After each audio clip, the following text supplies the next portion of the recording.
All right, let's explore the thinking of Jacques Fresco and the society he'd like to see.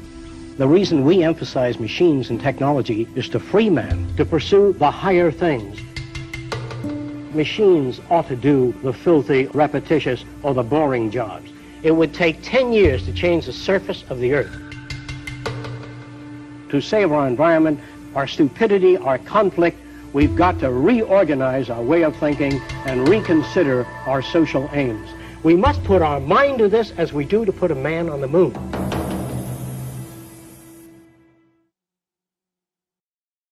Like many kids, when I was 6 years old, I dreamed of flying in space. I'm old enough that back then the only astronauts were Flash Gordon and Buck Rogers. Watch guards will blast them to pieces before they land. And I went on and became a professional astronomer. I was lucky enough to get selected in the first group of shuttle astronauts. We trained for a long time, and of course you go through many different types of simulators. But when you're actually sitting up there on the rocket, you realize that, hey, this is not the simulator.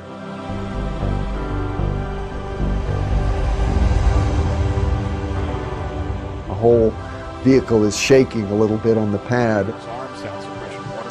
And then you hear this roar down beneath you, and the whole shuttle tilts forward a little bit. And then as it comes back to the vertical position, then all of a sudden, wham, the solid boosters ignite. And there's an incredible vibration and noise. And for the next 2 minutes, there is just so much power that you're sitting on top of.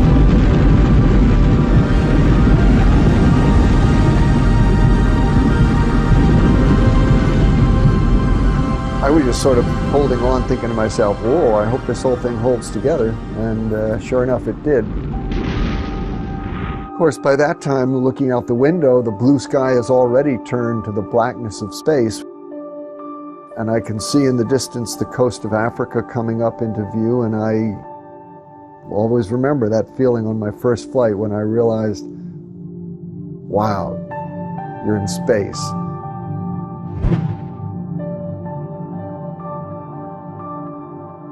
You see from orbit the sunrises and sunsets 16 times every 24 hours. Flying over the Earth at night, in particular, gives you a real sense of human civilization. Because during the day, you look down and you see the colors of the Earth, you see the forms of the landmass of the continents. There's a lot of beautiful things to see during the day. There's also the view of the impact that humans have had on our planet, and that can be pretty scary. Over the course of 11 years of flying, I watched as the Amazon jungle was continually being deforested. At night, you constantly see agricultural burning all over the world. So you could see harbors being silted up. You could see in Africa how the tree line would go up every year. And of course, we know about global warming and what we're doing to the atmosphere. That's the other thing that you really get a sense of from space, is how thin our atmosphere is.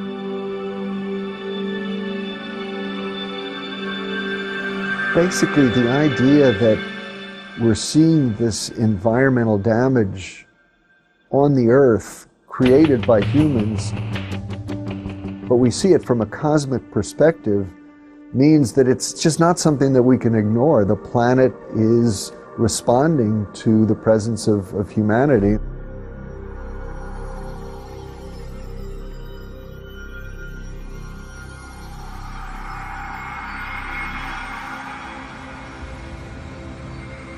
The Earth is a very small stage in a vast cosmic arena.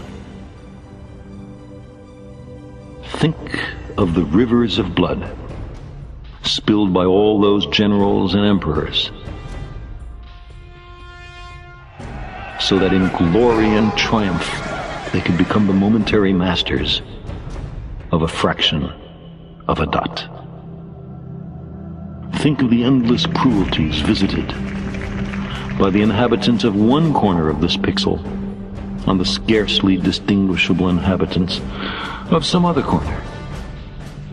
How eager they are to kill one another. How fervent their hatreds.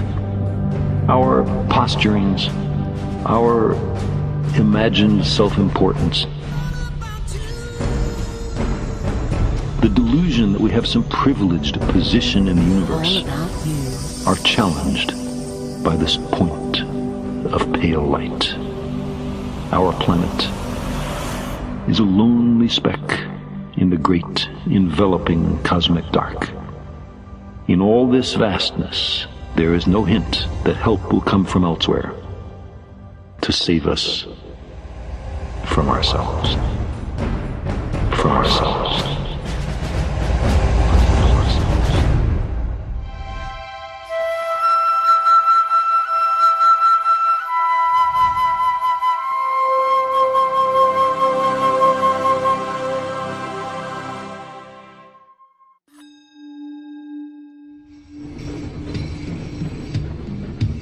For the first time, we have the capability, the technology, and the knowledge to achieve a global society of abundance for all.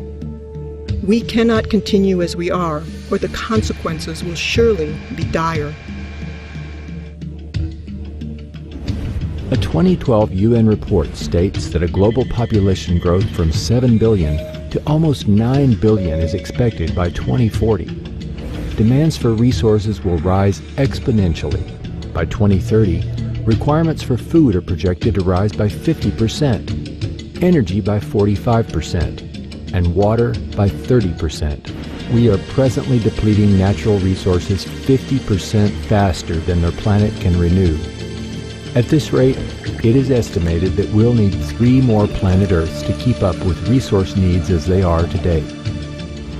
What is the 6th extinction? Is it happening right now? What's the cause of it? What we as human beings are doing to the planet, changing the basic conditions of life very dramatically and very rapidly. And yet, from environmental disaster to war, our obsolete value systems perpetuate insanity, threatening us on many fronts. Is it the best we can do to just clean up after the fact? Are politicians capable or even competent to manage the world around us? Speaker, let me explain.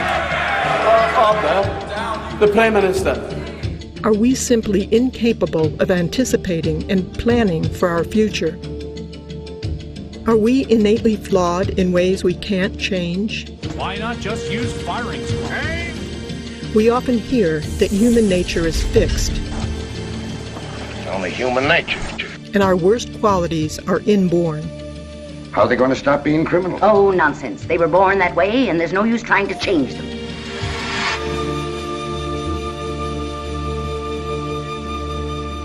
I think it's difficult to talk about a specific human nature like we talk about fixed or modal action patterns in non-human species, but clearly in humans, learning plays the major role. In fact, I refer to humans as the learning animal because humans learn more than any other animal.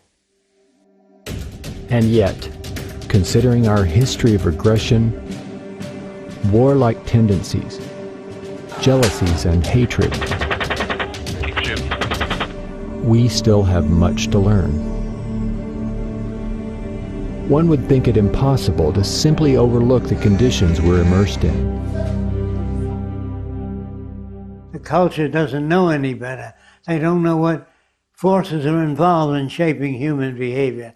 Therefore, they invent their own concept and project their own values into human behavior and say that's human nature.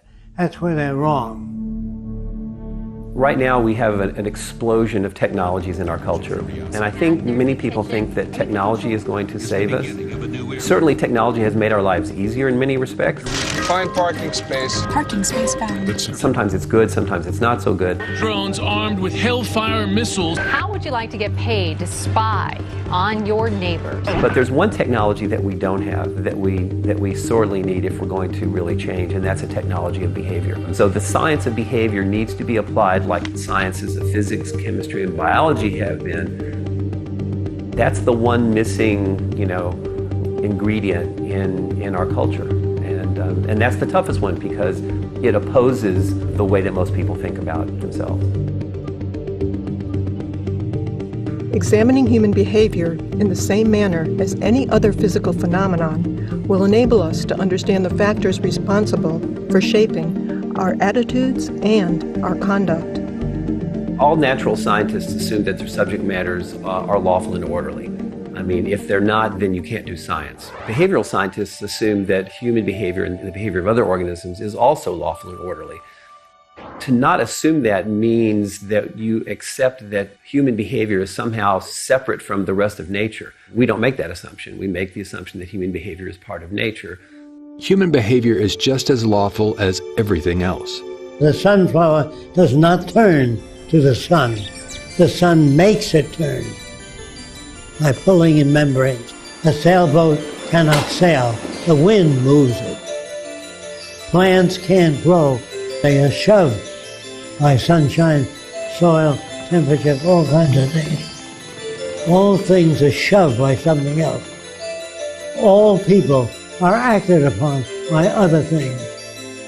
Remember, your mother said cup, table, light, papa, mama, over and over again until you did the same thing. Even race hatred is learned. As the ideals of intolerance and racial superiority are taught to succeeding generations. You can be brought up to hate Afro-Americans. You can be brought up to hate Jews, Swedes, all kinds of people. I hate Filipinos. I hate Mexicans. I hate them all. We can raise a Jewish boy in a Nazi culture and becomes a good Nazi. Mechanical processes are based upon many interacting systems. What you got there, son? A plane. What makes it fly? Is it the propeller? Well, the propeller's not going to turn unless you have the motor, right? So, it's the motor? But the motor needs fuel. So I'm guessing it's the fuel that makes it fly. Almost, but if you don't have the spark plugs and the oxygen, the fuel's not going to burn. So it's spark plugs and oxygen?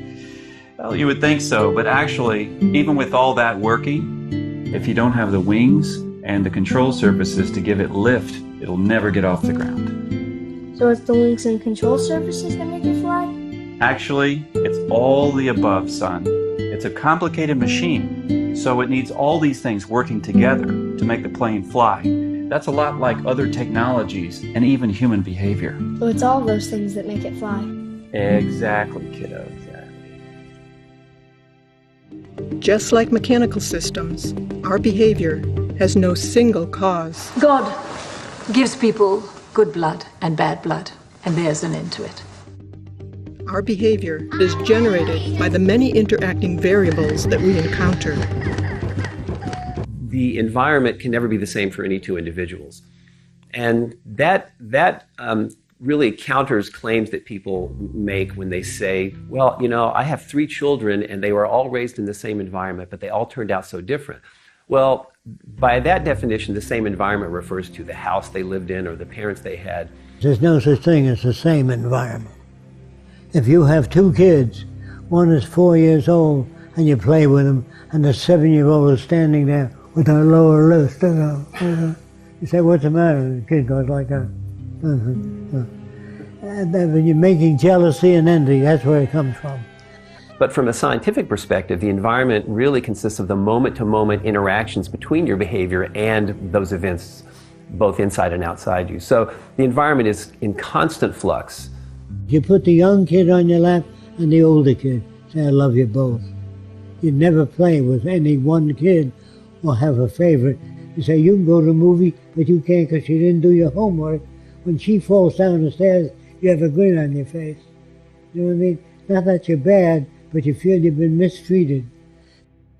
Even our concepts of aesthetics and beauty are often attributed to an intrinsic quality, but closer investigation reveals that these perceptions vary greatly from place to place and throughout history. I think notions of aesthetics and beauty are for the most part learned. I mean, all you have to do are cross-cultural examinations of what people consider to be attractive and beautiful, and you'll find that they differ widely from culture to culture, and sometimes they differ widely within the same culture. There's people who wear brass rings around their neck.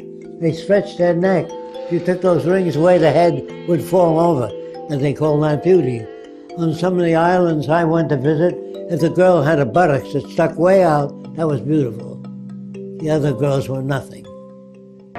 But even a girl might find herself shut up in a cage until she's put on those 265 pounds that make her almost, but not quite eligible for marriage in her country. I know there are suggestions that there are genetic contributions to what we think is beautiful, but I think the most parsimonious explanation we can have for what constitutes beauty to a given individual has to come from that individual's environment, the culture they're raised in. If everybody had a nose a foot long, you'd have surgery done.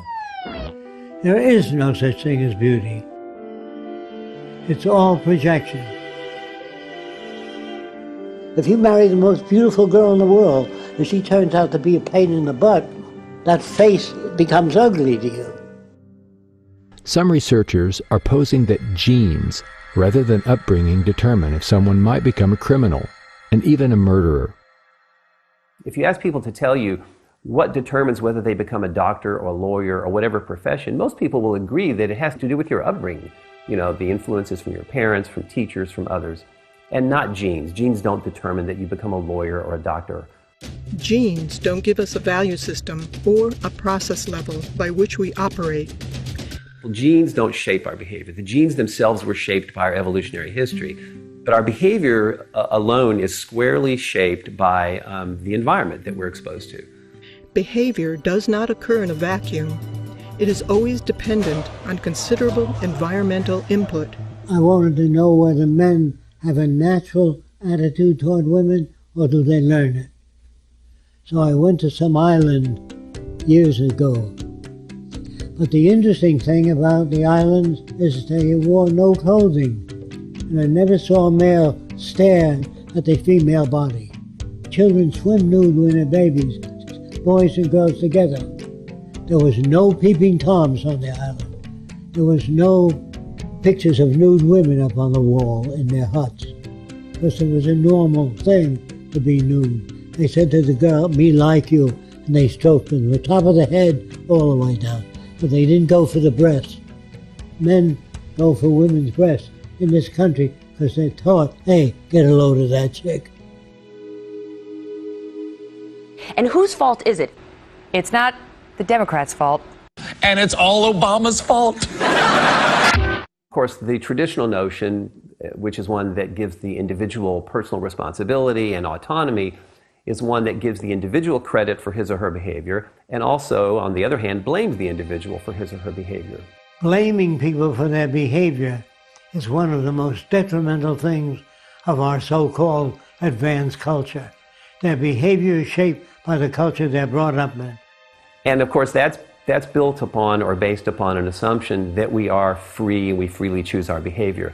But a scientific perspective actually takes the opposite viewpoint.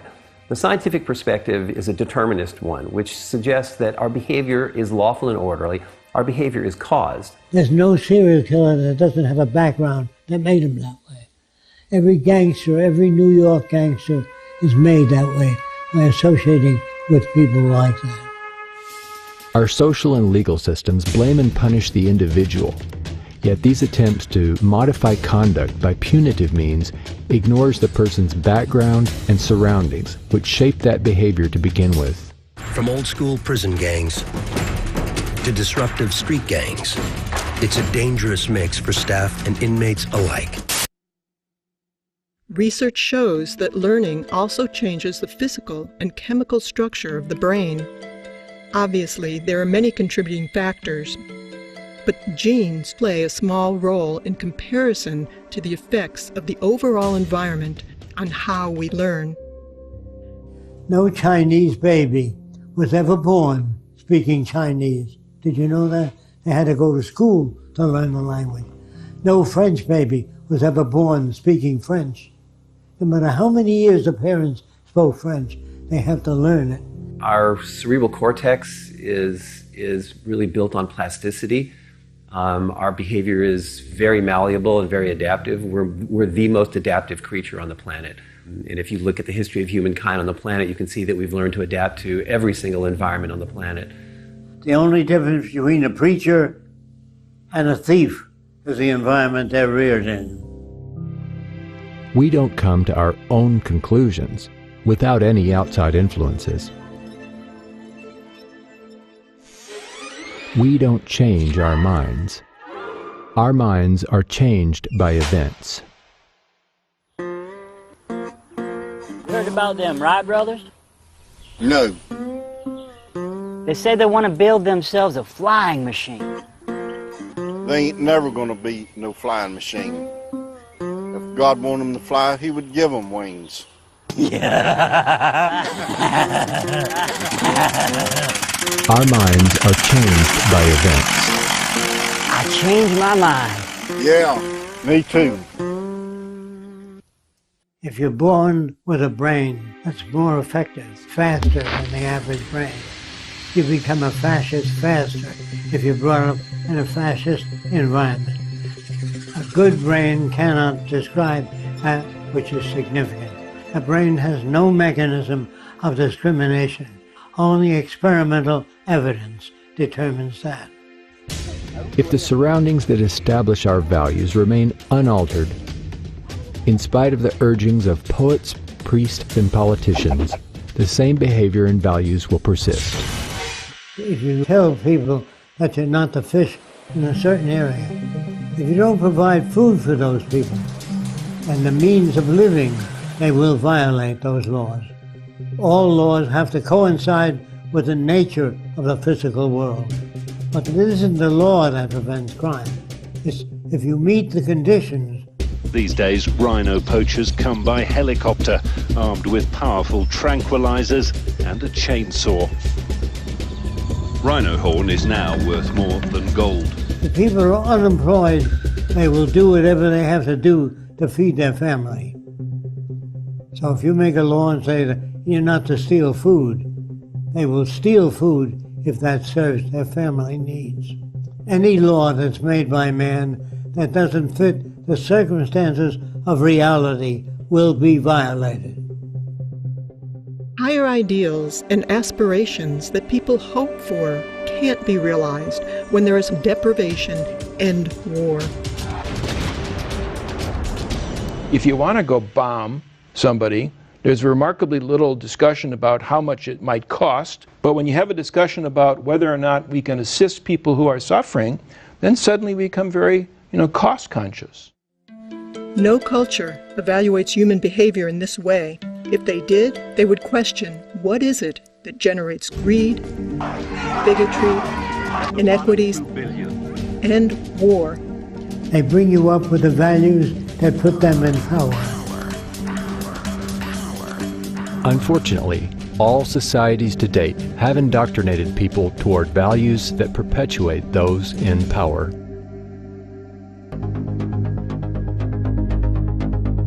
So, let's investigate the key factors governing the lives of people and nations. Money and the values, behaviors, and consequences it produces. Time and sales data. Split-second stats.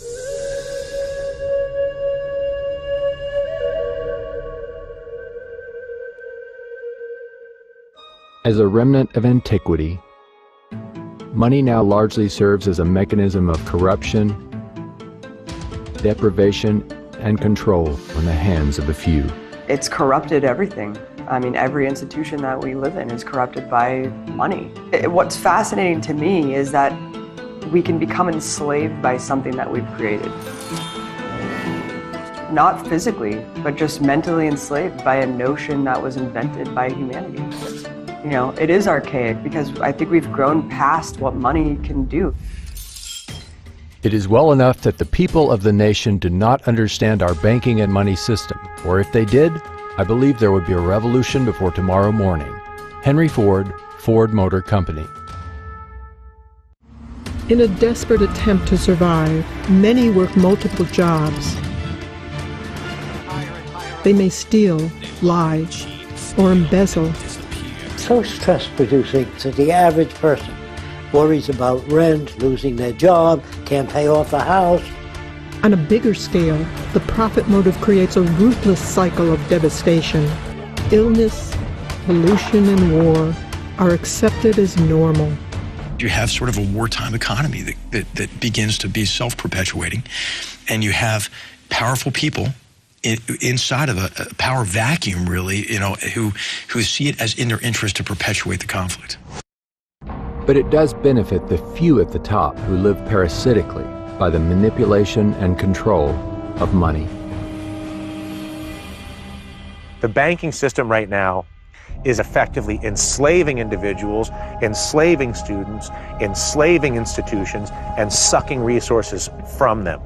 They set it up so that there would be private central banks that could charge everybody interest on the currency and allow themselves to get rich without having to do anything. Who's been doing all of this?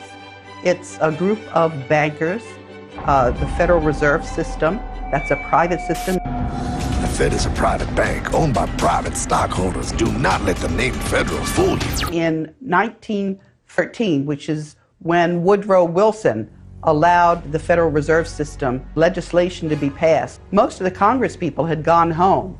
This legislation turned the central bank system of the United States over to the Federal Reserve Board, making them the only group that could issue Federal Reserve notes or U.S. dollars. President Wilson, he regretted that. He said that he had just sold this country downstream. A great industrial nation is controlled by its system of credit. Our system of credit is concentrated. The growth of the nation, therefore, and all our activities are in the hands of a few men. We have come to be one of the worst ruled, one of the most completely controlled and dominated governments in the civilized world. A government by the opinion and the duress of small groups of dominant men. President Woodrow Wilson, 1916. It's a fiat system that we operate under, and it's actually someone punching numbers on a computer somewhere. That is how we manufacture money today. There's nothing backing it, there's nothing behind it.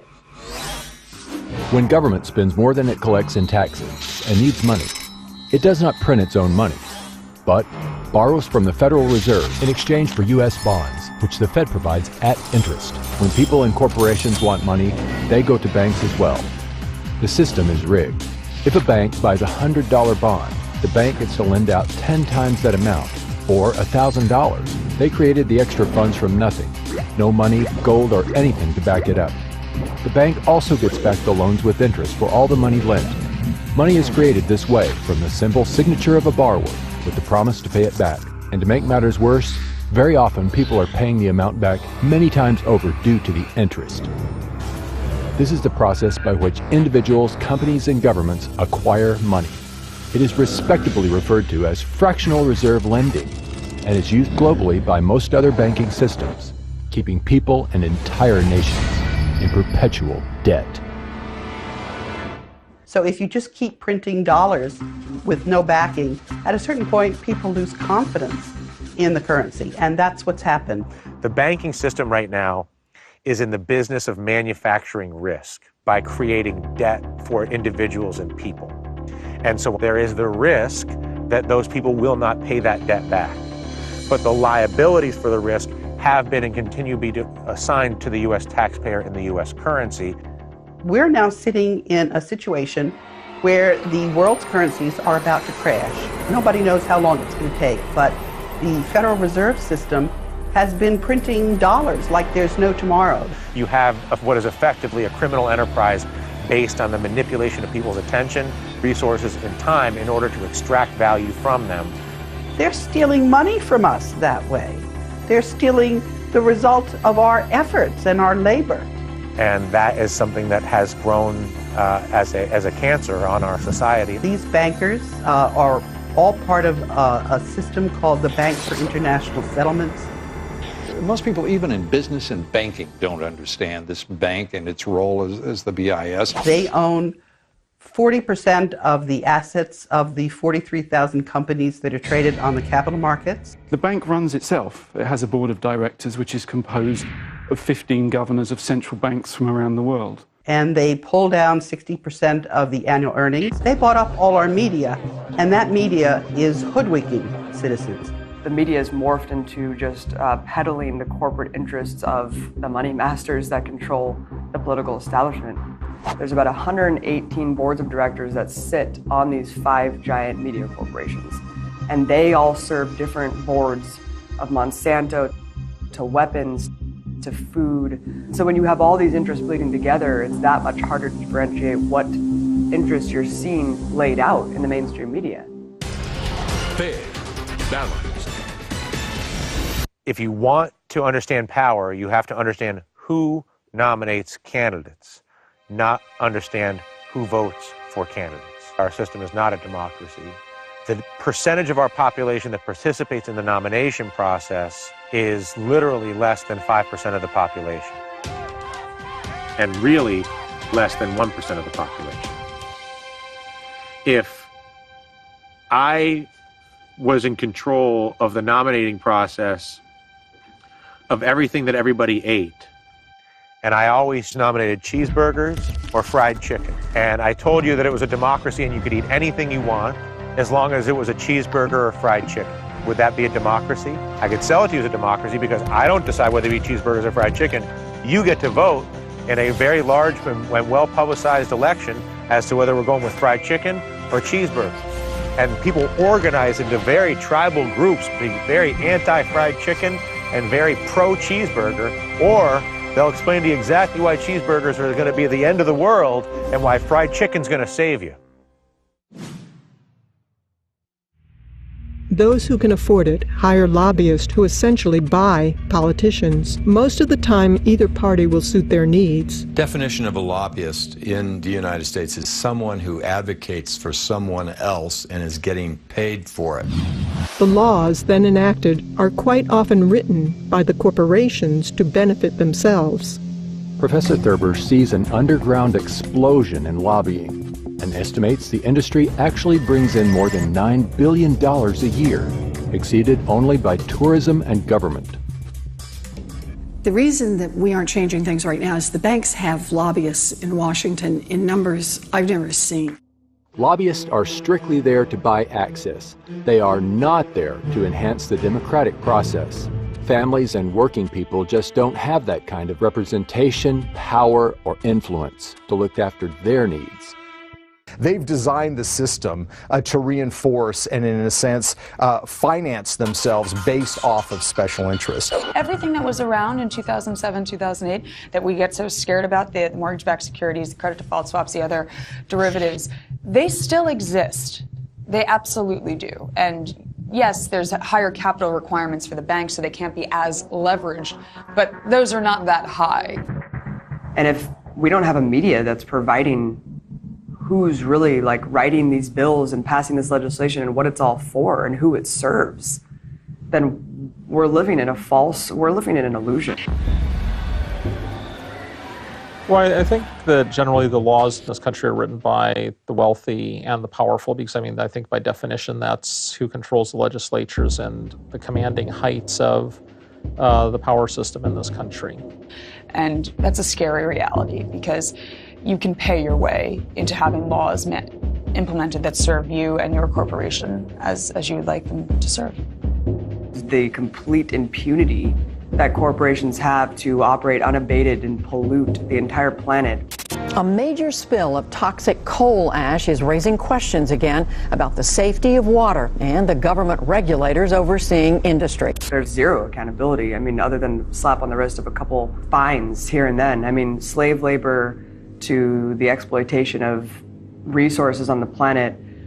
The slap on the wrist of industries that pollute, cut corners, and violate policies will continue as long as it's profitable to do so. JP Morgan paid $13 billion in fines last year. If you have that much money in order to just pay fines, and they put away $19 billion for paying fines.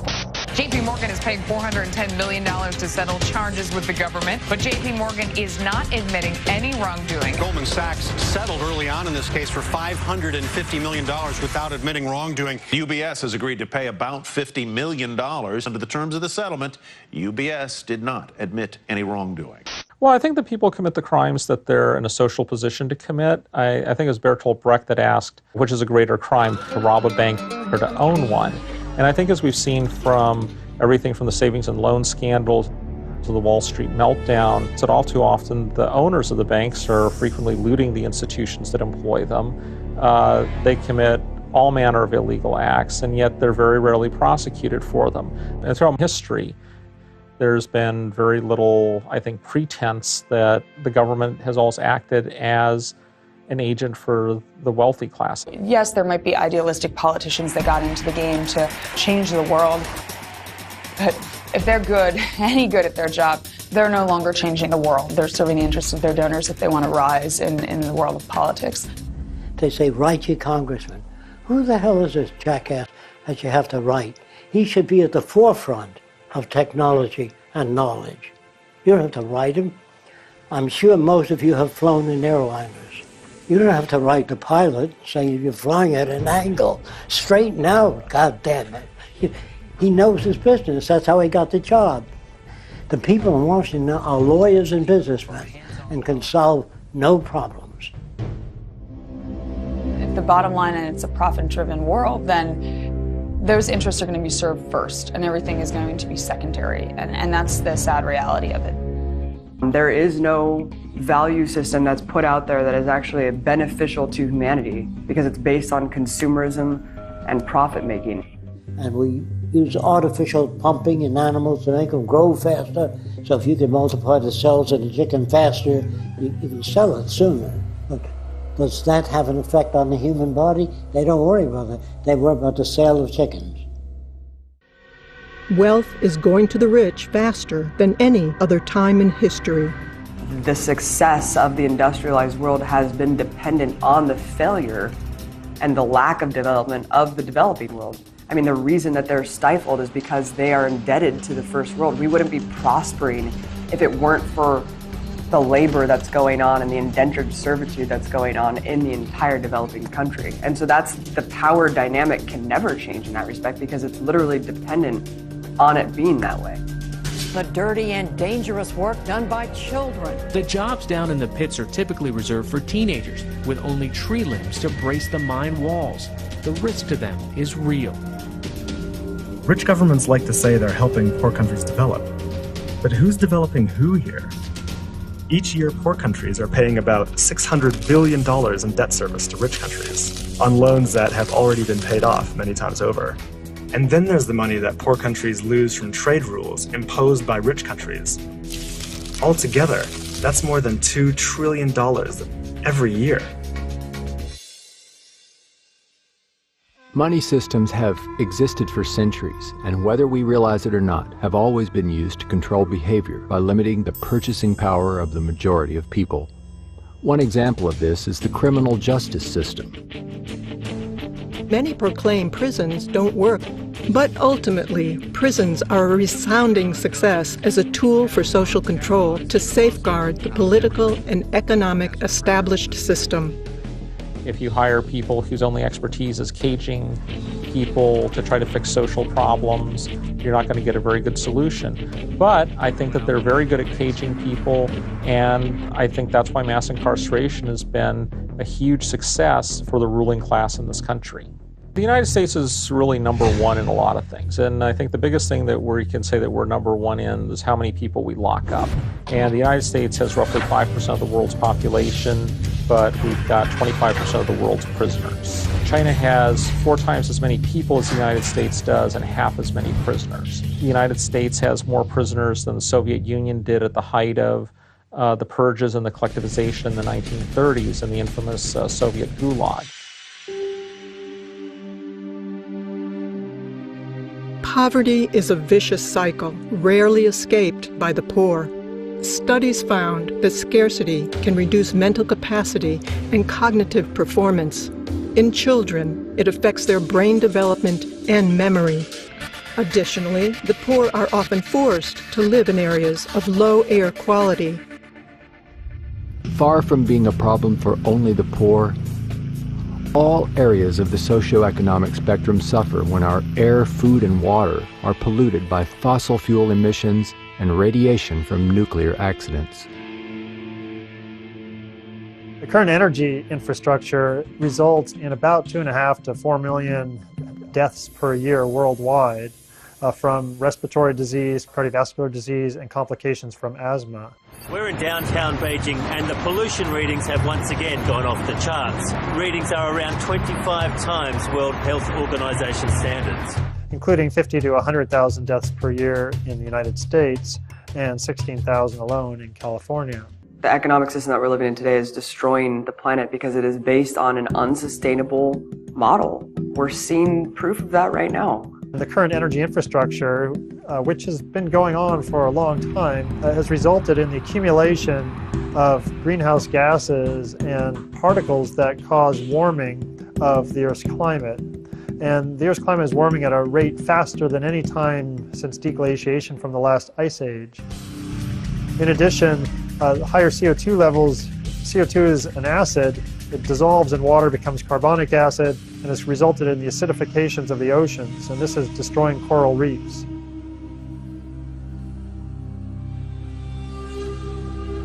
We have to realize our planet does have a certain amount of regenerative power, and there's no question that we've been through numerous worldwide extinctions. We have fossil records of that, and the Earth has recovered. There is a limiting carrying capacity, though. There are many additional impacts of global warming. Sea level rise is a very big concern. For example, right now there is about 65 to 70 meters of sea level stored in ice, mostly in the Antarctic, but also in glaciers in Greenland and also sea ice in the Arctic and other places. The temperature's warm enough that we melt all this ice.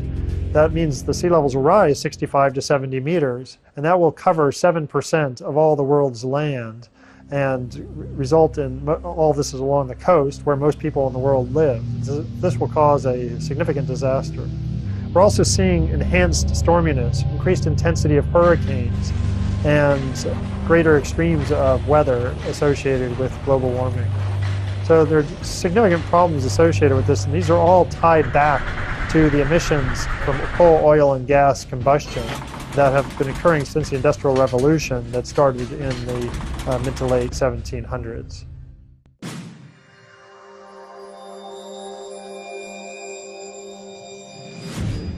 It is probable that war itself could be our undoing, let alone the environment. Our brutal, competitive behaviors are not human nature, but simply a result of scarcity, making us all competitors in the fight to attain what we need to survive. And while scarcity is naturally occurring, it's also intentional in industries and governments for profit and national interest.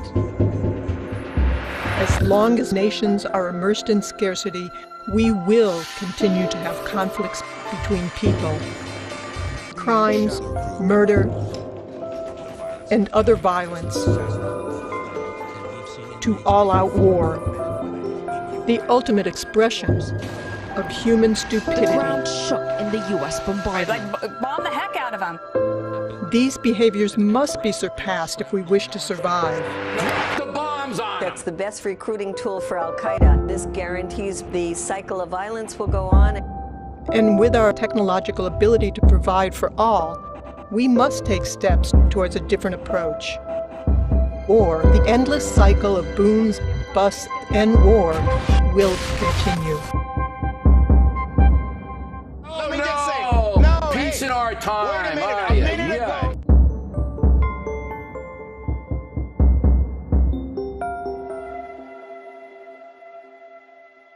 Nobody, including the United, and most of all the United States, goes to war to liberate or spread democracy. The only incentive on a practical level to go to war is to acquire resources.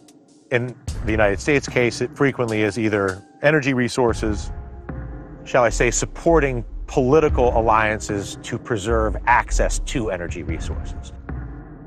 Smedley Butler, a U.S. Marine Corps General Major who was the most decorated Marine at the time of his death, stated it well when he wrote, I spent 33 years and 4 months in active military service, and during that period, I spent most of my time as a high-class muscle man for big business, for Wall Street and the bankers. In short, I was a racketeer, a gangster for capitalism. I helped make Mexico safe for American oil interests. I helped make Haiti and Cuba a decent place for the National City Bank boys to collect revenues in. I helped in raping of half a dozen Central American republics for the benefit of Wall Street. I helped purify Nicaragua for the international banking house of Brown Brothers. I brought light to the Dominican Republic for the American sugar interests. I helped make Honduras right for the American fruit companies. In China, I helped see to it that Standard Oil went on its way unmolested. Looking back on it, I might have given Al Capone a few hints. The best that he could do was operate his racket in 3 districts. I operated on 3 continents. War is a racket. It always has been. A few profit and the many pay. But there is a way to stop it. You can end it by disarmament conferences. It can be smashed effectively only by taking the profit out of war. Our universities today are better equipped than ever. Best microscopes, the best scientific equipment. The bombs are getting worse. The wars are getting worse. Killing is getting worse. You don't need to kill people, bomb cities. There's something wrong with our culture, very wrong. To blame any individual or corporation does not get at the root causes of the problems. The structure of our socio-economic system itself has everyone out to meet their own needs, creating a predatory, competitive environment. Attempting to find solutions to the monumental problems within our present society will only serve as temporary patchwork, prolonging what is quickly becoming an obsolete system.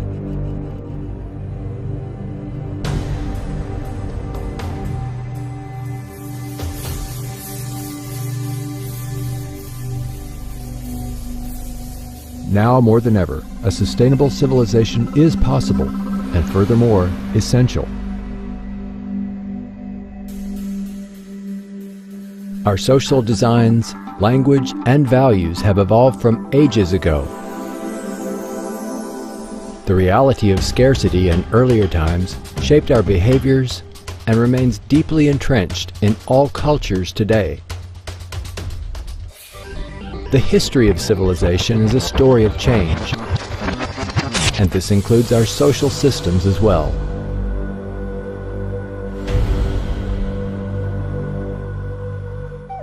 Our earliest enlightenments were but stepping stones in the sequential development to our present science and technology, which could now produce and distribute abundance to everyone.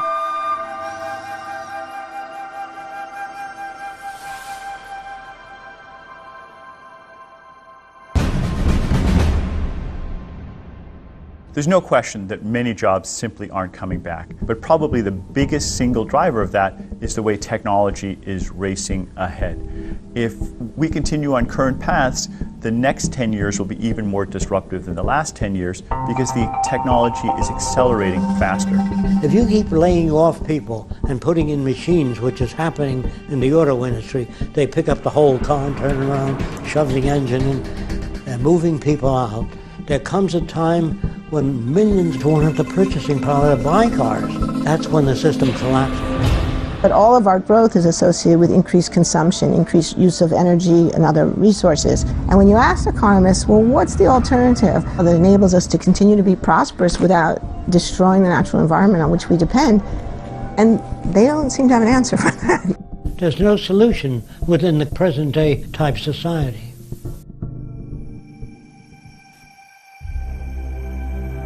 The Venus Project proposes a workable alternative.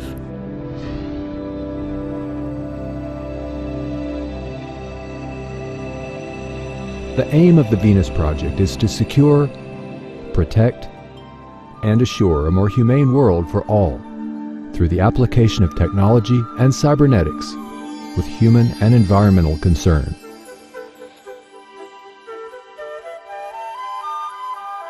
People need information to be able to move into the future intelligently.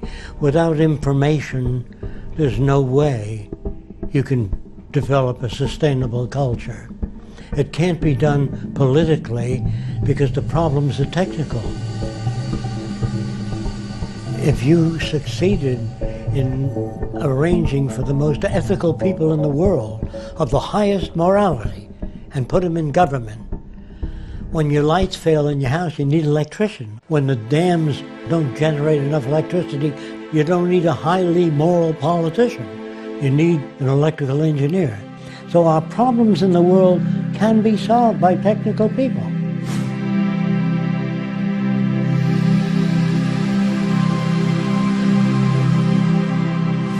What science does provide for us is a great deal of information about the implications of the different options we have. So science helps us make better decisions by informing those decisions. And that's why it's a shame to turn away from science in the public arena. Science is not an emotional way, not a wishful thinking way, but a rational way of seeing what the connections are. That's what science is about. How could that not apply to everything? Well, the scientific method, quite simply, is a process by which you can try and distinguish what accurately describes the universe from what doesn't. It involves several steps.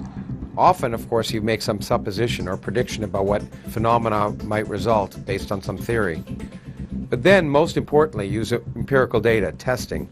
You test your idea in a way that's falsifiable. When they said to scientists, can you put a man on the moon? The answer was, I don't know. They go, how do you find out? Well, we have to put a guy in a centrifuge and spin him and see when he conks out. Then we know how fast the rocket can go. It can't start out at 7 miles a second. The guy had flattened out. After they try all these, then they say, this is what we have to do to get a man on the moon. You have to perform additional tests that are more selective to determine, in fact, how accurate your idea is. And science continues by the process of continual testing your ideas. If you're going to get into nature, you're going to get into the rules by which nature operates. And it does operate by very specific rules, which means it's predictable. And so what's science? For me, it's more than a body of knowledge. It's a way of thinking.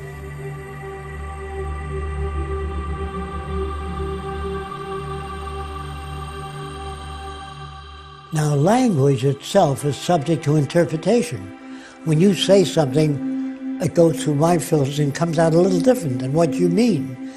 Now, if you had that in the scientific world, engineering world, when engineers talk to each other, they use physical reference for their language. If they all interpreted what they think the other guy meant, you couldn't build bridges, they'd collapse. So in medicine, when a doctor says hemostat, the nurse doesn't hand him a towel, she hands him a hemostat. So that language is very precise. The thing about science is it's independent of culture, religion, language, everything. That's why scientists from around the world can work together. We all speak the same language. They're talking specifically. A wonderful thing about a blueprint, if you give a blueprint of an automobile to Italy, China, France, they all turn out the same automobile because it has uniform interpretation. I was just giving a lecture about two very important results which vastly disagree. What did the two groups do that vastly disagreed? They decided to work together. And their interest was determining what nature tells us, not what they wanted to be true. There's no Chinese way of building airplanes. There's a mathematical way. Oddly enough, we've never applied the methods of science and engineering on a global scale to achieve a more just and equitable social arrangement. Our failure to do so leaves us continuously on the brink of oblivion. Scientists were never asked to design a society without automobile accidents. They were never asked to design a city that's self-sufficient. You know, you took the Manhattan Project, they were supported, so they built the atom bomb. We're working on the wrong things.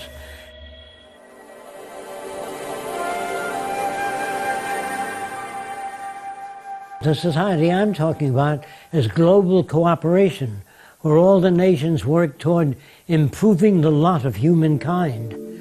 Now, why do that? Because the smarter people are, the richer and more secure everybody is. But in the future, when you join all the nations together, and they can see the advantage of sharing all the Earth's resources and all the knowledge by all nations, once they realize that advantage, they will join together. If they do not, they'll kill each other. That's what endless warfare has led to. Brigandage. What else could happen? But we, who are all that are left of the old engineers and mechanics, have pledged ourselves to salvage the world. We're the last trustees of civilization when everything else has failed.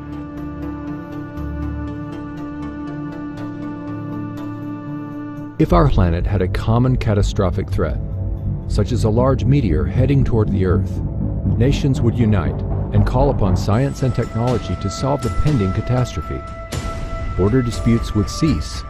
Bankers, lawyers, and businessmen would be unable to solve the problem. Resources would be harnessed without cost or profit. Today we face many common threats, far beyond national boundaries.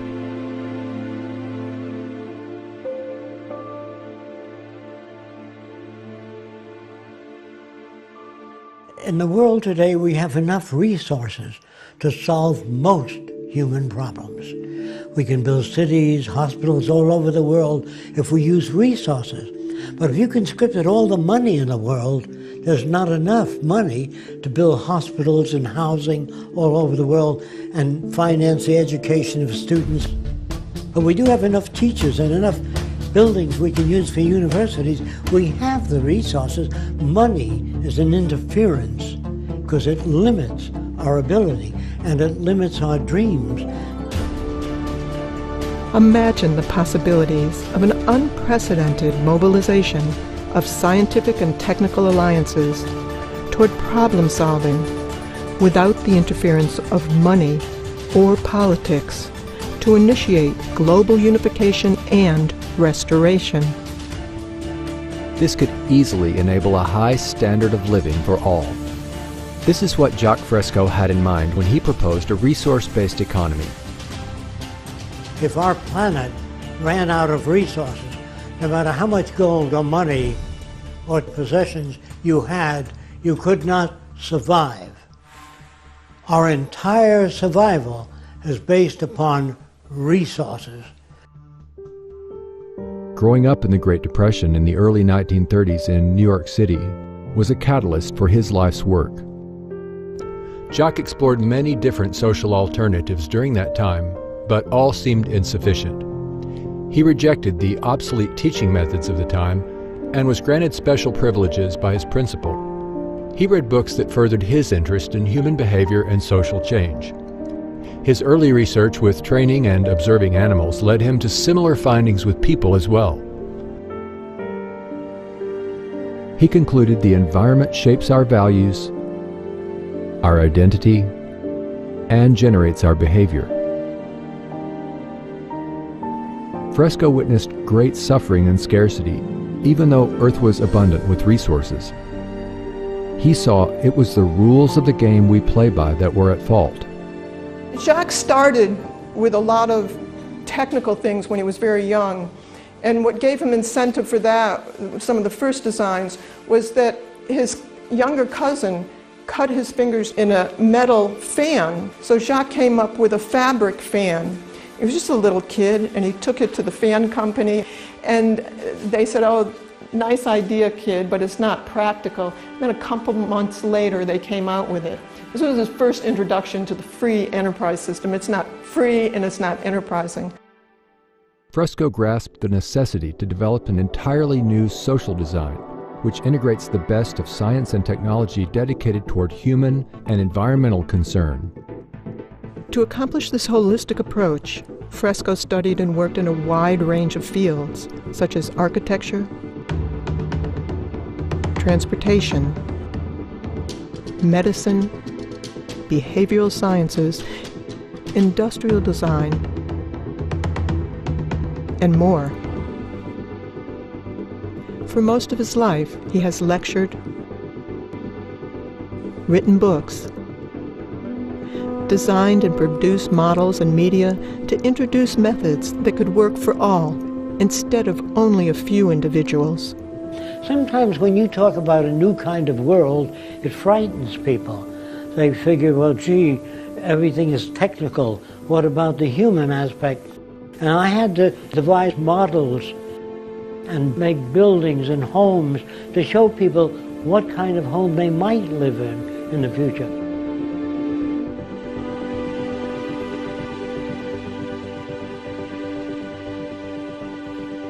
I really don't know what the future will be like, but there are possible alternatives, thousands of different alternatives.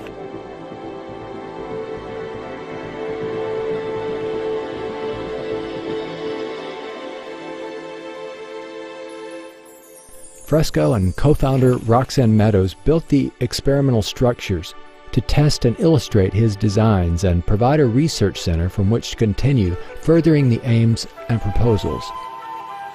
We moved here in about 1980, and this was all flat tomato patch, most of it. We got 10 acres and another 10 acres.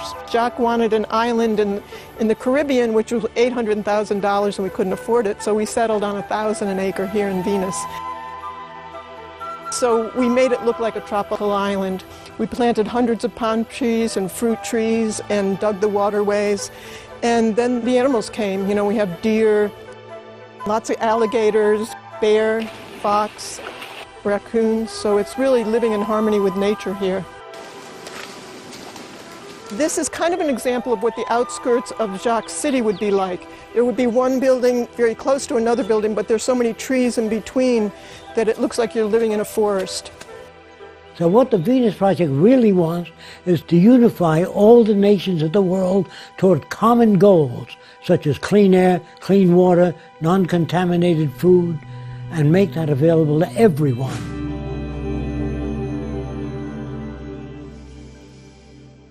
What is really needed is the intelligent management of the Earth's resources. A resource-based economy is based on the carrying capacity of the Earth and its resources. If you don't work in terms of existing resources, you're working in some metaphysical plane. In a resource-based economy, all resources would become the common heritage of all the world's people, and access to the necessities of life would be for all the world's people. There would be no more monetary systems or trade, barter, or any other system of human servitude. A resource-based economy allows social advancement and worldwide reconstruction in the shortest time possible.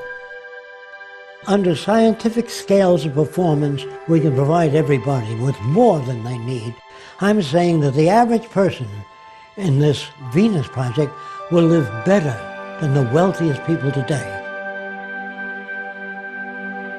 But first, you take a survey of the Earth's resources. You don't leave it up to the opinion of somebody or a group of people. You find out what you have, and that gives you the parameters of what you can work with. So you find out where your technical personnel are, where your water is, where your arable land is, the health of the people and the needs of the people, and you build according to that. That will determine where your hospitals go and everything else. A resource-based economy operates as a balanced load economy. This means avoiding shortages and overruns, thus optimizing efficiency and conserving energy. There would be no excesses and little waste. It would be balanced to the environmental conditions and human needs. For instance, there would be no houses without people in them, or cargo trains traveling empty or stored in freight yards dependent on the business cycle for their use. This also ensures natural resources are not depleted as in our present system. Here's where I got the ideas from: the human body. The brain says, if I do all the thinking, I want most of the nutrients. And the lungs would say, just a minute, if I don't oxygenate the blood, you couldn't work as a brain. So the brain says, all right, I'll give you whatever you need. And the liver says, if I don't filter, the brain and the lungs will die. So every organ gets whatever the hell it needs. And so you have a system that works. When you get an infection in your toe, there's no committee meeting, no democracy, where they send the committee to the brain, say there's an infection in the toe. The brain says, we're going to do a 3-month study. By that, your infection's up to your knee. To achieve the intelligent management of resources, technologies are used to monitor and track goods and services. This is similar to industrial processes of today, but updated to equitably distribute goods and services to all. This is the basis for a total global systems approach. I can imagine an abundance economy where robots do most of the work, where our food, our clothing, our shelter are created by machines. And I think it's very realistic for us to completely eliminate absolute poverty worldwide, not just in the United States, by the year 2035. Nobody needs to starve ever again. That could be an enormous milestone that is achievable because of technology. When we computerize everything and start producing things and make things available, it'll be too cheap to monitor.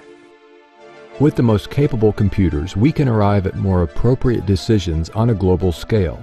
I have no doubt that machines will eventually be assigned more and more decision making.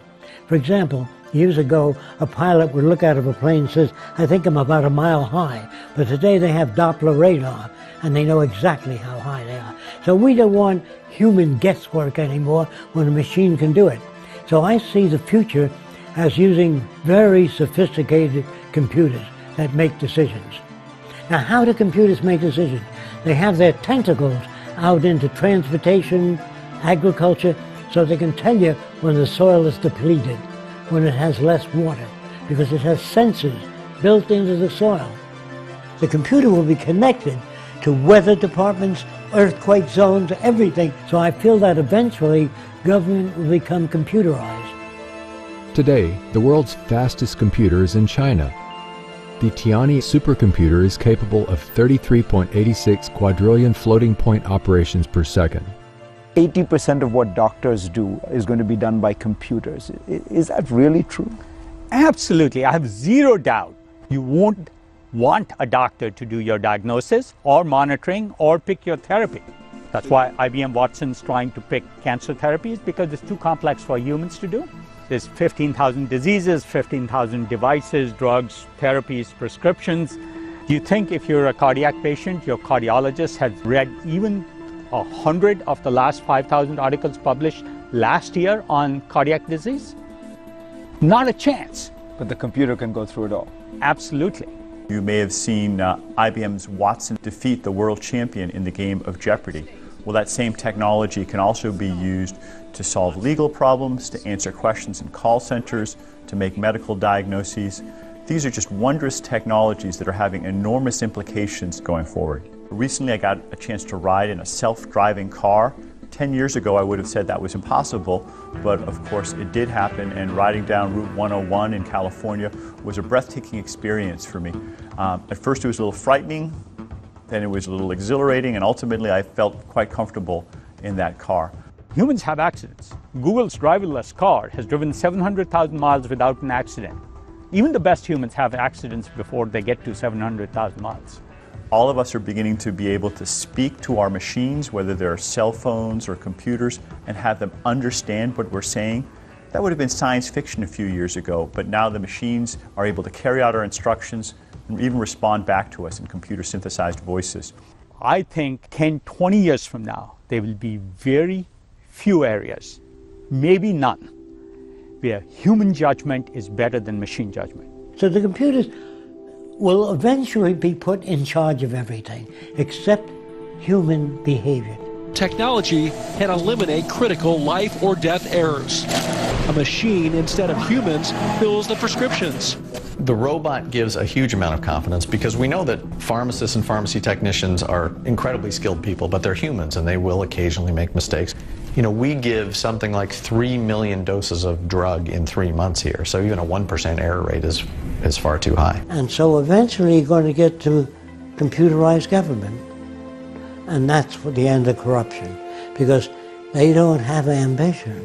Computers don't say, I'd like to be president of the world. I want to control people. They don't have a gut reaction. If utilized in this global systems approach, we could surpass the practice of political decisions based on power and advantage. And even computer experts are writing books now on the machine takeover. Watch out. They're not going to take over. They're going to be assigned the decision making. I'm not worried about the machines getting angry and taking over. I'm worrying about people maybe getting angry if we don't figure out an equitable way to use these technologies to create shared prosperity. The Venus Project proposes ways to achieve this. Interconnected, sustainable cities utilize cyber centers, which coordinate industries, transportation systems, public health care, and the flow of goods and services. These cybernated centers would connect all cities and help with environmental reclamation. In the beginning, interdisciplinary technical teams would manage productivity until even these tasks are automated. Mega machines directed by AI could excavate canals, construct bridges, viaducts, and dams. Self-erecting structures would be expedient in the construction of industrial plants, apartments, and eventually most of the global infrastructure.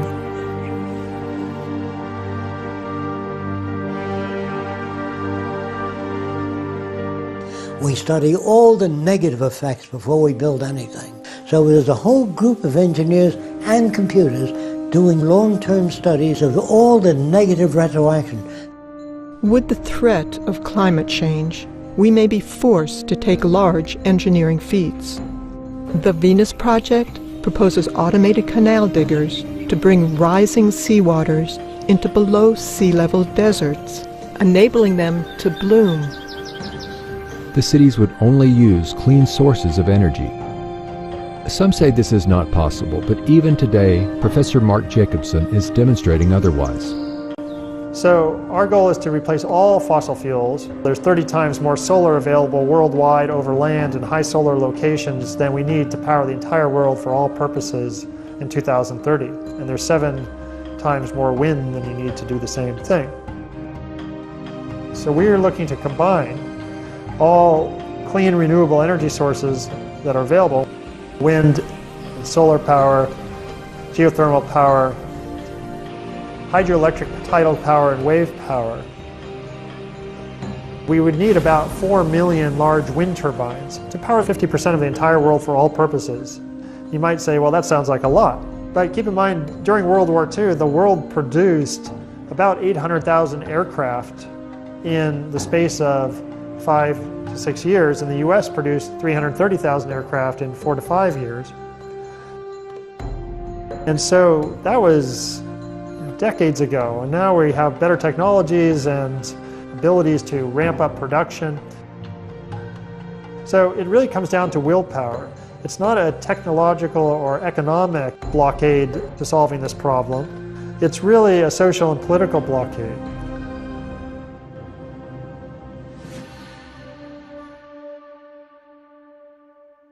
The first city would be a testing ground for the implementation and further development of these social aims. The first city would be a huge research center, making automated systems for the next city, making the first city better as well. It would be a place where we would disseminate information. We'd have movie studios, we'd be making gaming, computer animation, a lot of different media to get to the public. It would be like a university city. We would have instructions as to what sustainability really means for the future.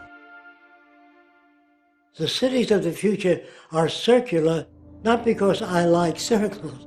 It's because you only have to design one segment of the system and then reproduce it in pie-shaped sectors, and that would be the most economical way. When you build suburbia, it's spread out, and you have to travel one way to the dentist, the other way for shopping, another way to the doctor. The system is self-contained. There are wind generators. All the rooftops are solar generated. All of the garbage and waste is recycled under the ground, underneath these roadways. All of the roadways contain piping running up and back, and we use all that hot water to operate the air conditioning and the needs of the city. Now these are where the residential district is. If you work in the medical center, you can live here if you choose to. So this is essentially a collection of variations in houses. Your house will vary to suit your needs. Fresco's designs are a showcase for the harmonious coexistence of nature and technology.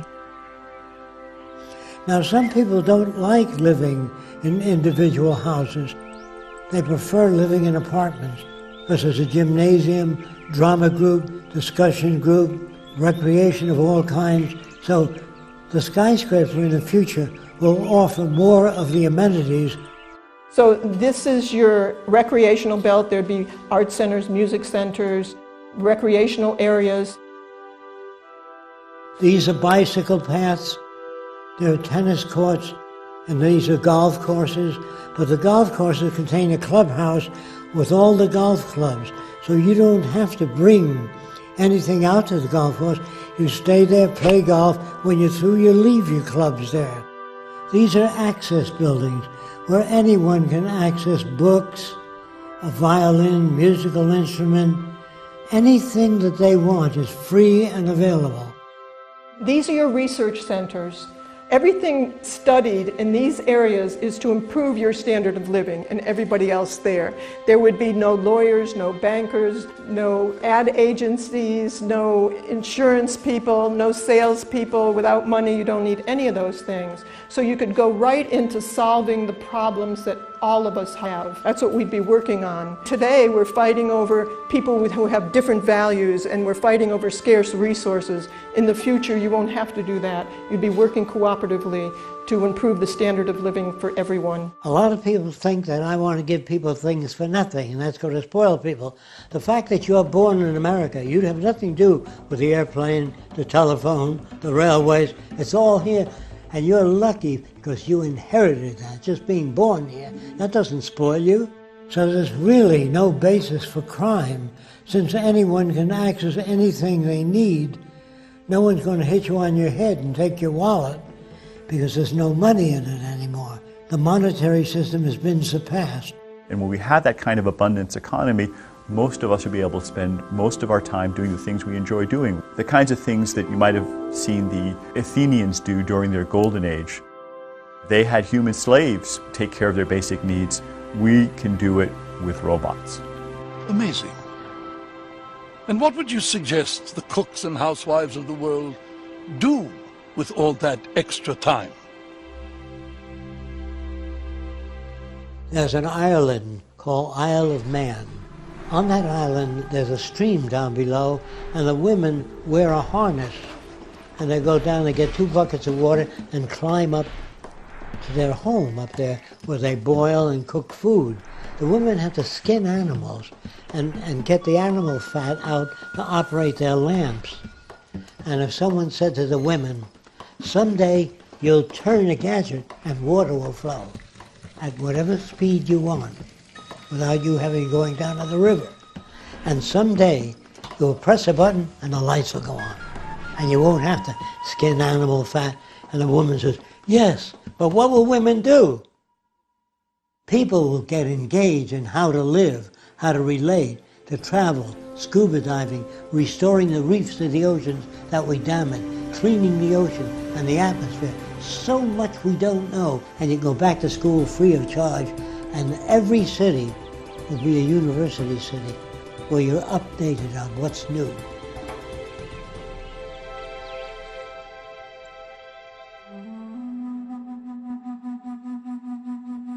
We would re-examine everything, from our social arrangements and building processes to our value system. Let's explore how this new social concept would work within a resource-based economy. It's not just architecture, It's a way of thinking.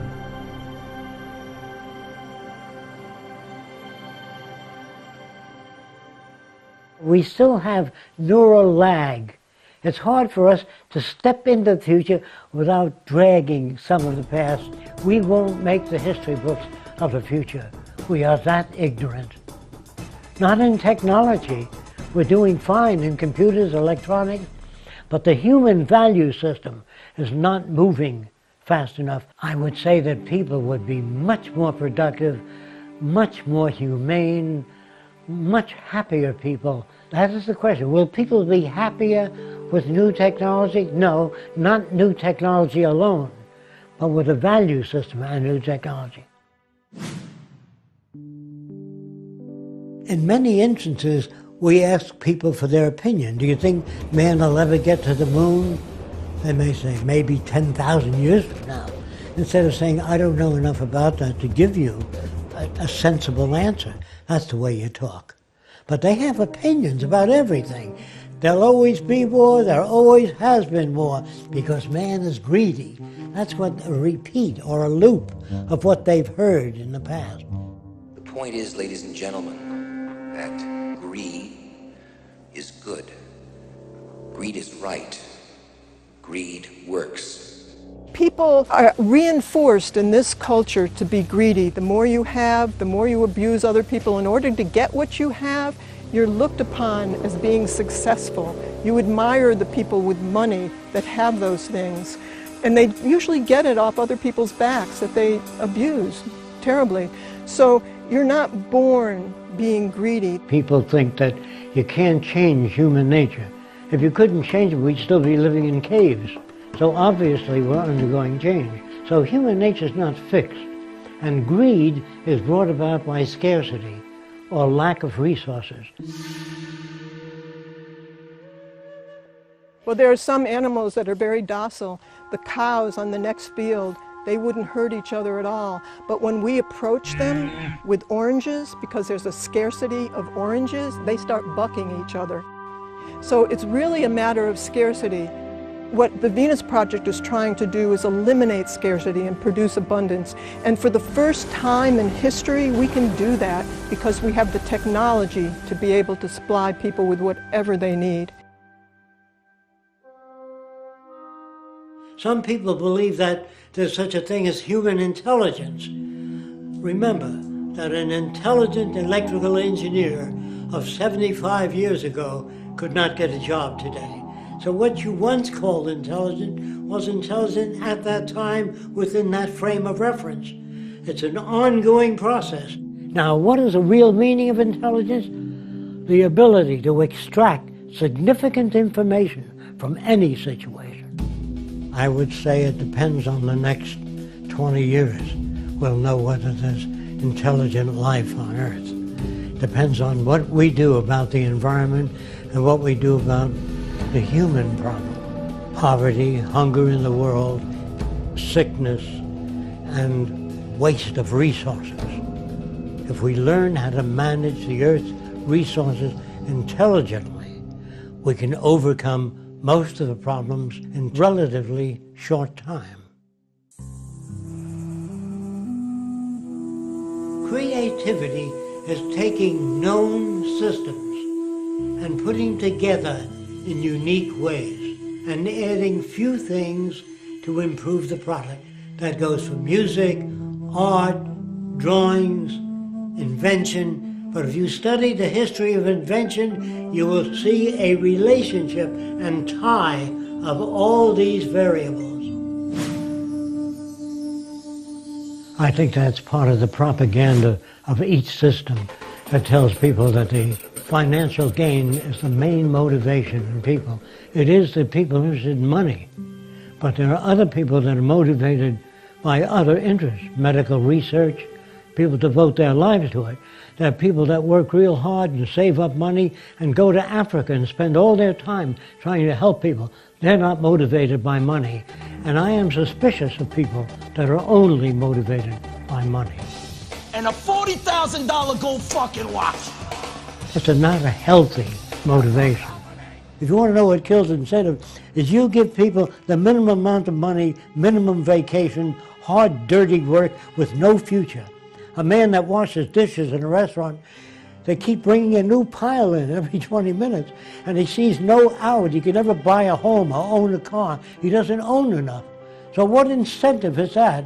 But he has to wash the dishes because he got 2 kids, he's got to feed them, and that's not good for mental health at all. What will motivate people?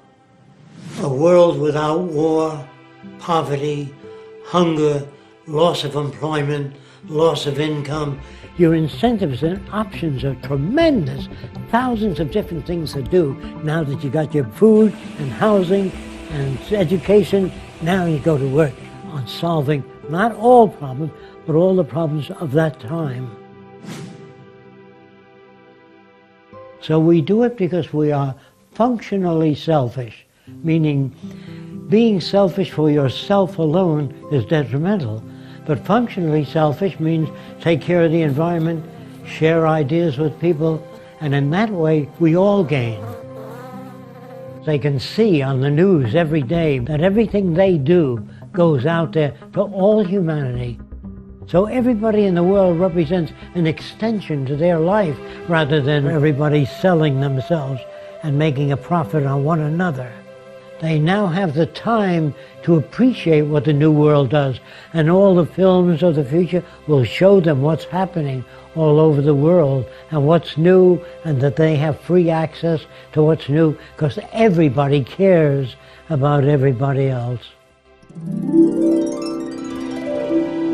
I'd like to strike out the word utopia. There's no such thing. It's like designing the best city possible. That's not possible. We can design a far better city, but as time goes on with new invention, it's always in the process of change. Are we civilized? Of course not. It's an ongoing process. When people think, well, your ideas are utopian, that's not utopian. That's applied technology and efficiency. What we want is an emergent society that's never established, always learning new things, always moving onward toward change, and to help people adjust emotionally and intellectually to expect change, and change for the better. If the environment is structured, it produces what you would call ethical and moral behavior. But if you don't alter the environment, it'll keep producing what you got now. So the environment has to be changed. That means the schools, the things we learn, our language, all of these things have to be updated. I think that people will be ethical to the nature of the world. Ethical not because it says so in a book. They're ethical because it's better for them and better for society. So the new ethics is based upon the carrying capacity of the earth rather than my opinion. Will it be a democracy? It never was a democracy. It's been corrupt all the way back, only it's never been disclosed. Did you vote for the space program? Did you vote for the building of warships? Did you vote for any wars? What the hell do you mean by participatory democracy? It never existed. These are words. Whenever you hear democracy and freedom, watch out. That means it doesn't exist. In a world where it does exist, there are no proclamations as to human rights. It's built into the system. Black studies, women's studies are all part of a system that hasn't achieved that. In the future, for example, if you said, you know, there ought to be more kindness in the world and more cooperation, they would say, how do you do that? If you have nothing to offer, they say, why do you make noises? It would not accept that as anything sensible. Emotions are superfluous to the task. Your feelings in the future, all emotions, will be translated to an action pattern. You'll do medical research on how to develop bones that are getting weaker, how to strengthen them, how to improve the health of people. When emotions are translated to deeds rather than this. Now, another thing that really confuses people is the word love. Well, what would happen If you live with a replica of yourself, how long do you think you'd be together? How soon would you crash? So do you love yourself all the time? Of course not. How can you love another person? You only love certain things about people and certain things about yourself. The word love will disappear in the future and be replaced by a newer definition called extensionality, meaning enhance one another's lives. But I love you are just empty words that manifest nothing. It's how people behave to one another that indicates love. There's another thing that's very dangerous, claiming to be aware or conscious. You hear that all the time, at least I'm conscious. Well, I usually meet with those people and I say, where is your liver? I'm not sure.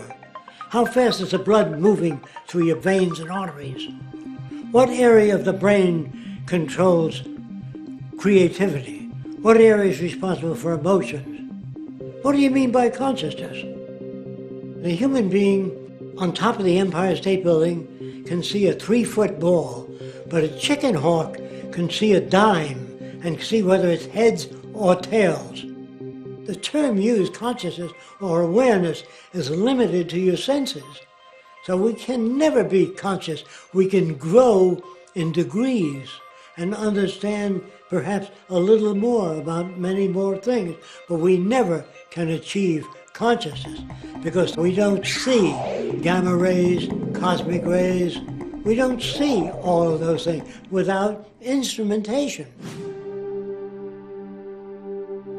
Religion has an old book with a lot of myths, packed with myths, and it doesn't change every year.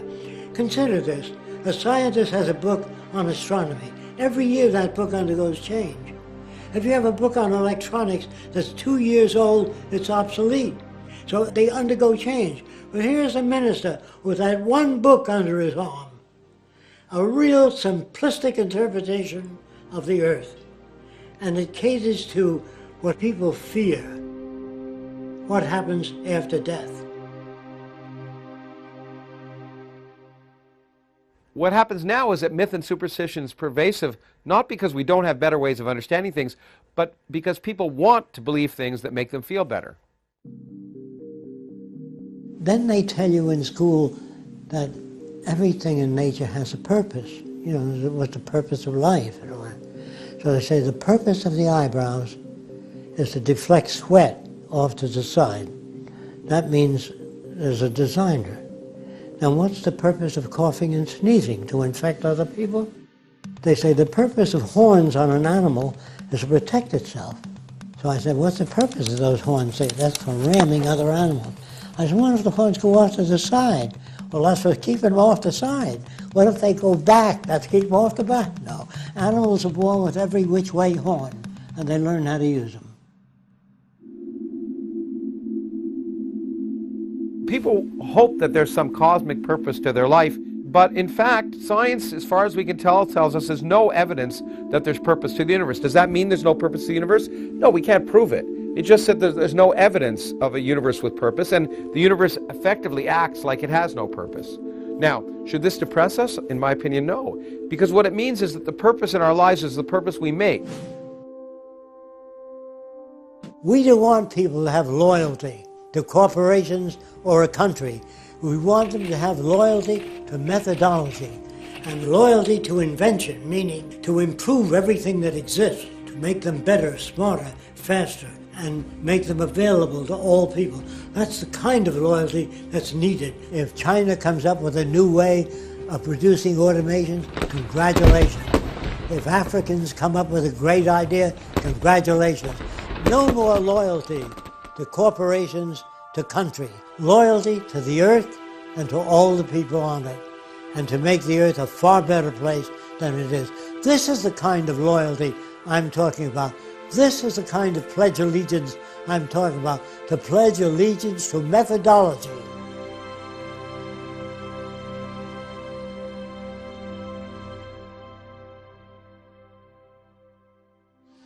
If we manage to arrive at a saner future, the tasks will be about solving problems common to all people, We have to anticipate that the earth is our salvation. If we don't take care of it, no matter how many churches you build, we will starve to death and kill each other. The real challenges are producing abundance, reclaiming damaged environments, sharing and creating innovative technologies, and improving communications between people. I know we can build a far better world without war, without most crimes, without the need for prisons, and without the need for money. We can surpass that. We have the technical ability to make things available to everyone. All the wonders of technology have no meaning at all unless it enhances the lives of everyone. The vision of applied science can serve the common good. And though this goal has eluded human civilization for centuries, the possibility of a better life for all will depend ultimately on the choices we make today.